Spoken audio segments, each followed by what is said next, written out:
Friends, इस video में हम लोग वॉच और वेयर का प्रयोग सीखेंगे। Use of was and were. Use of was and were, WERE को वर्ड भी पढ़ा जाता है। पिछले वीडियो में भी इसकी चर्चा हुई है। वॉच का अर्थ होता है था या थी। वॉच का अर्थ होता है था, थी। प्रयोग के अनुसार था, थी का प्रयोग हम करेंगे। तथा वेयर का अर्थ होता है थे या थी। जब वाक्य के अंत में था, थी, थी, थे मुख्य क्रिया के रूप में रहता है तब वाज वेयर का प्रयोग होता है। जब वाक्य के अंत में था, थी, थे मुख्य क्रिया के रूप में रहता है तब वाज वेयर का प्रयोग होता है। अर्थात जब वाक्य में था, थी के अलावा कोई दूसरी क्रिया दिखाई न दे तब वहां वाज वेयर का प्रयोग होता है।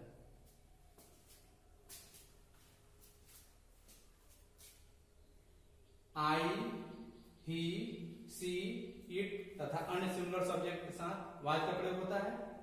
यू, वी, दे तथा अन्य सभी प्लूरल सब्जेक्ट के साथ वेयर का प्रयोग होता है। देखिए, हमने आई के साथ एम का प्रयोग करना, ही, सी, इट एवं अन्य सिंगुलर सब्जेक्ट के साथ इज का प्रयोग करना तथा यू, वी, दे तथा अन्य प्लूरल सब्जेक्ट के साथ आर का प्रयोग करना सीखा है। उसी प्रयोग के आधार पर हम वाज वेयर का भी प्रयोग आसानी से सीख सकते हैं।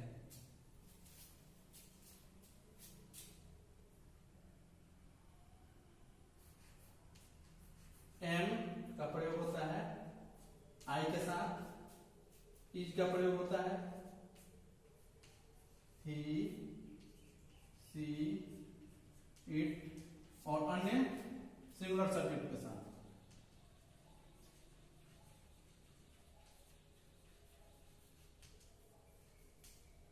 जबकि आर का प्रयोग होता है वी, यू, दे तथा अन्य प्लूरल सब्जेक्ट के साथ।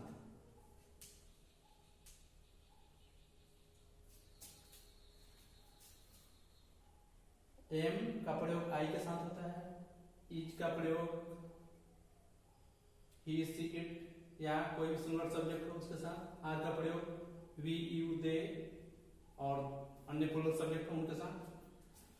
अब यहां एक बात ध्यान देना है कि एम का am, is, are present tense में है। एम का पास्ट टेंस होता है वाज। एम का पास्ट टेंस होता है वाज। इज का पास्ट टेंस होता है वाज और आर का पास्ट टेंस होता है वेयर। एम का पास्ट टेंस होता है वाज, इज का पास्ट टेंस होता है वाज तथा आर का पास्ट टेंस होता है वेयर। तो जहां जहां इज और एम का प्रयोग होता है वहां वहां अब किसका प्रयोग होगा? वाज का। जहां जहां हम एम और इज का प्रयोग करते हैं वहां वहां वाज का प्रयोग होगा और जहां आर का प्रयोग करते हैं वहां वेयर का। इसके बाद कोई नियम बचता ही नहीं है। तो एम का पास्ट टेंस होता है वाज, इज का पास्ट टेंस होता है वाज और आर का पास्ट टेंस होता है वेयर। इस आधार पर ही, सी, इट और अन्य सिंगुलर सब्जेक्ट के साथ हमने इज का प्रयोग सीखा है। तो अब ही, सी, इट अन्य सिंगुलर सब्जेक्ट के साथ आई भी इसमें आ जाएगा क्योंकि आई के साथ एम का प्रयोग होता है और एम का पास्ट टेंस वाज होता है। तो आई, ही, सी, इट तथा अन्य सिंगुलर सब्जेक्ट के साथ वाज का प्रयोग होगा और यू, वी, दे तथा अन्य सभी प्लूरल सब्जेक्ट जो है उनके साथ वेयर का प्रयोग होगा। जहां जहां इज का प्रयोग होता था वहां वहां वाज का प्रयोग होगा, उसमें बढ़ जाएगा कौन, आई। और जहां जहां आर का प्रयोग होता था वहां वहां वेयर का प्रयोग होगा। तो आइए देखते हैं अफर्मेटिव सेंटेंसेस के कुछ उदाहरण लिखे गए हैं। जिन वाक्यों का कथन स्वीकारात्मक होता है उन्हें अफर्मेटिव सेंटेंस कहते हैं। स्टेटमेंट्स दो तरह के होते हैं, एक अफर्मेटिव सेंटेंस और एक निगेटिव सेंटेंस। या ऐसे भी कह सकते हैं कि एक अफर्मेटिव स्टेटमेंट्स होता है और दूसरा निगेटिव स्टेटमेंट्स होता है। अफर्मेटिव सेंटेंसेस को हम पॉजिटिव सेंटेंसेस भी कहते हैं। मैं गरीब था, उसी तरह ट्रांसलेशन बनाएंगे। मैं सब्जेक्ट है आई, उसके बाद वर्ब था की अंग्रेजी वाज, आई वाज गरीब पुअर, आई वाज पुअर। हम लोग तैयार थे, हम लोग की अंग्रेजी वी सब्जेक्ट हो गया, उसके बाद थे वेयर, वी के साथ वेयर लगता है। अंग्रेजी होने के साथ साथ यह भी मिला लीजिए कि सब्जेक्ट के साथ उपयुक्त वर्ब है या नहीं। तो हम लोग की अंग्रेजी वी, थे की अंग्रेजी वेयर, वी के साथ वेयर लगता है, उसके बाद तैयार की अंग्रेजी रेडी, READY। वह लंबी थी, अब यहाँ यह बताने की जरूरत नहीं है कि वह क्या है, स्त्रीलिंग के लिए वह का प्रयोग हुआ है या पुल्लिंग के लिए। लंबी थी आया है, इसका मतलब कि स्त्रीलिंग है, तो वह की अंग्रेजी यहाँ सी होगी, सी। थी की अंग्रेजी वाज, सी वाज लंबी, tall, she was tall. Ramu और गोपी डॉक्टर थे, रामू एंड गोपी। रामू में आर कैपिटल होगा और गोपी में जी कैपिटल होगा। रामू एंड गोपी थे की अंग्रेजी वेयर। क्यों वेयर होगा, क्योंकि रामू और गोपी प्लुरल सब्जेक्ट हो गए, एक से अधिक हो गए, दो हो गए, इसलिए प्लुरल है। Ramu and Gopi were doctor, DOCTOR doctors हो जाएगा। Ramu and Gopi were doctors. मैं दोषी था, मैं की अंग्रेजी आई, था, वाज, दोषी गिल्टी, GUILTY। वे लोग डॉक्टर थे, वे लोग दे थे, वेयर डॉक्टर, डॉक्टर्स प्लुरल है। वे एक डॉक्टर थे। पिछले वीडियो में भी हमने चर्चा की थी कि आदर दिखलाने के लिए एक वचन के साथ भी बहुवचन शब्दों का प्रयोग किया जाता है। तो वे का अर्थ, वे एक डॉक्टर थे मतलब वह एक डॉक्टर था, लेकिन आदर देने के लिए हमने लिखा वे एक डॉक्टर थे, तो यहाँ ही हो जाएगा। ही थे कि अंग्रेजी वेयर, लेकिन ही के साथ वेयर नहीं लगता है, वाज लगता है। वह एक डॉक्टर था, तो ही वाज ए डॉक्टर। जितने सेंटेंस लिखे गए हैं सभी अफर्मेटिव हैं। आप इनसे निगेटिव बना सकते हैं, आप इनसे इंट्रोगेटिव बना सकते हैं अर्थात क्वेश्चन बना सकते हैं। आप इन सेंटेंसेस से निगेटिव क्वेश्चन बना सकते हैं, आप WH क्वेश्चन भी बना सकते हैं। मैं गरीब था, आई वाज पुअर। निगेटिव बनाना हो तो मैं गरीब नहीं था, आई वाज नॉट पुअर। क्या मैं गरीब था, क्या है, तो वर्ब को पहले कर दीजिए। क्वेश्चन में क्या होता है, पहले वर्ब तब सब्जेक्ट। स्टेटमेंट में पहले सब्जेक्ट तब वर्ब, पहले सब्जेक्ट तब वर्ब स्टेटमेंट में। लेकिन क्वेश्चन में, इंट्रोगेटिव सेंटेंस में पहले वर्ब उसके बाद सब्जेक्ट और अंत में क्वेश्चन मार्क। तो मैं गरीब था, आई वाज पुअर। मैं गरीब नहीं था, आई वाज नॉट पुअर। क्या मैं गरीब था, तो वाज आई पुअर। और क्या मैं गरीब नहीं था, तो वाज आई नॉट पुअर, चाहे वाजंट आई पुअर। इस तरह चारों सेंटेंस आप बना सकते हैं। निगेटिव बनाना हो तो सब में नहीं लगाकर बना लीजिए। इंट्रोगेटिव बनाना है तो सब में क्या कर दीजिए, इंट्रोगेटिव निगेटिव इंट्रोगेटिव बनाना हो, निगेटिव इंट्रोगेटिव बनाना हो तो सब में क्या वही लगा दीजिए, क्या मैं गरीब नहीं था, क्या हम लोग तैयार नहीं थे, क्या वह लंबी नहीं थी। इस तरह चार सेंटेंस बना लीजिए। अब हम सबको एक साथ देख रहे हैं।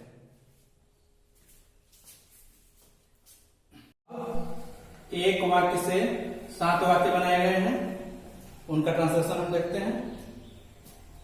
राम उदास था। राम सब्जेक्ट है, इसका अंग्रेजी लिखेंगे ऊपर। राम था की अंग्रेजी वाज, राम के साथ वाज लगता है। राम वाज उदास, sad. Ram was sad. Ram उदास नहीं था, क्या होगा? Ram was not sad. जिस तरह इज आर एम के साथ नॉट का प्रयोग होता था, वैसे ही वाज के साथ भी होगा। क्या राम उदास था? वर्ब को पहले और सब्जेक्ट को दोनों पर। स्टेटमेंट में सब्जेक्ट तब वर्ब और क्वेश्चन में वर्ब तब सब्जेक्ट। वर्ब को पहले, सब्जेक्ट को दोनों पर। क्या राम उदास था?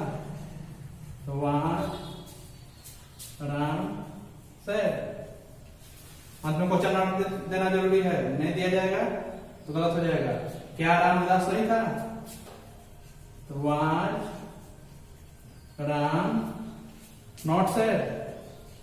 आप ऐसे भी लिख सकते हैं, वाज और नॉट को जोड़ सकते हैं तो वाजंट हो जाएगा। वाजंट राम सैड, या नहीं जोड़ेंगे तो ऐसे लिखेंगे, was Ram not sad. Ram कैसे उदास था? तो पहले कैसे, यह हो गया अफर्मेटिव सेंटेंस, यह हो गया निगेटिव सेंटेंस, यह हो गया इंट्रोगेटिव सेंटेंस अर्थात क्वेश्चन, यह हो गया निगेटिव इंट्रोगेटिव। नोट लगा है तो निगेटिव और पहले वर्ब है तब सब्जेक्ट है तो इंट्रोगेटिव। निगेटिव इंट्रोगेटिव का उदाहरण है। यह है WH क्वेश्चन का उदाहरण, यह भी WH क्वेश्चन का उदाहरण हो जाएगा। ये भी WH क्वेश्चन अर्थात ये भी इंट्रोगेटिव ही है, ये भी इंट्रोगेटिव, ये भी इंट्रोगेटिव, लेकिन ये WH है।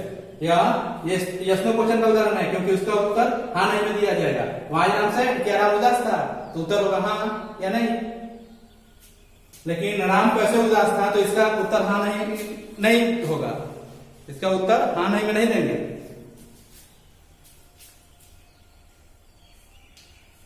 जो क्वेश्चन वर्ड, जो प्रश्न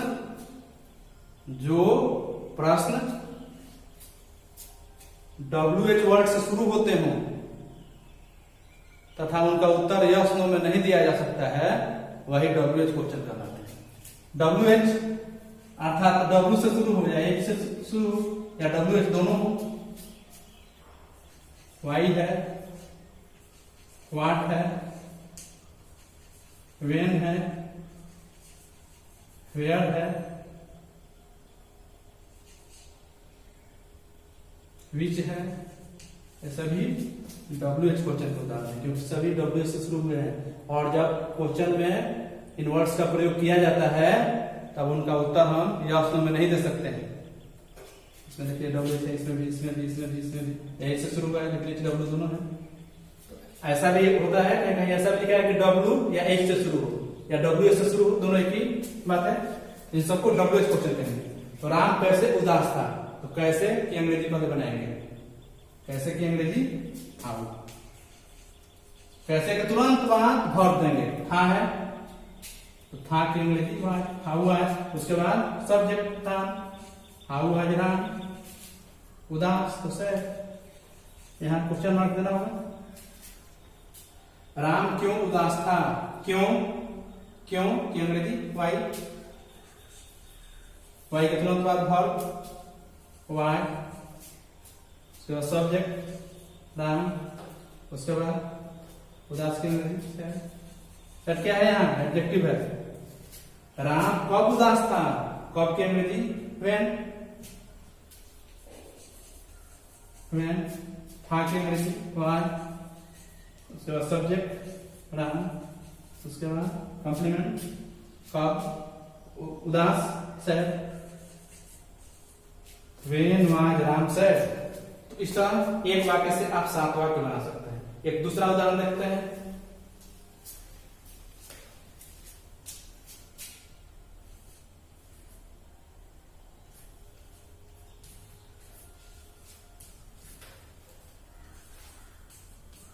तुम गरीब थे, आप बना सकते हैं कि तुम गरीब नहीं थे। क्या तुम गरीब थे? क्या तुम गरीब नहीं थे? तुम कैसे गरीब थे? तुम क्यों गरीब थे? तुम कब गरीब थे? एक वाक्य पर 7 वाक्य बनाइए और सबका इंग्लिश में अनुवाद कीजिए, ट्रांसलेट कीजिए। तो अब कुछ ट्रांसलेशन दिए जा रहे हैं, आप उन्हें कंप्लीट कर लीजिए। रेगुलर प्रैक्टिस करते रहिए, होमवर्क कंप्लीट करते रहिए। चलिए देखते हैं, क्वेश्चन है, देखते हैं। ट्रांसलेशन टू इंग्लिश, इंग्लिश में अनुवाद करना है। मैं खुश था, इस पर आप 7 ठो वाक्य बनाइए। मैं खुश था, मैं खुश नहीं था। क्या मैं खुश था? क्या मैं खुश नहीं था? मैं कैसे खुश था? मैं क्यों खुश था? मैं कब खुश था? इस तरह जितने भी सेंटेंस लिखे गए हैं उनसे आप 7 सेंटेंस बनाइए और सबका इंग्लिश में अनुवाद कीजिए। जो डिफिकल्ट वर्ड है उनकी मीनिंग नीचे लिख दी गई है, इसे आप कंप्लीट कर लीजिए। फिर अगले वीडियो में मिलते हैं। धन्यवाद।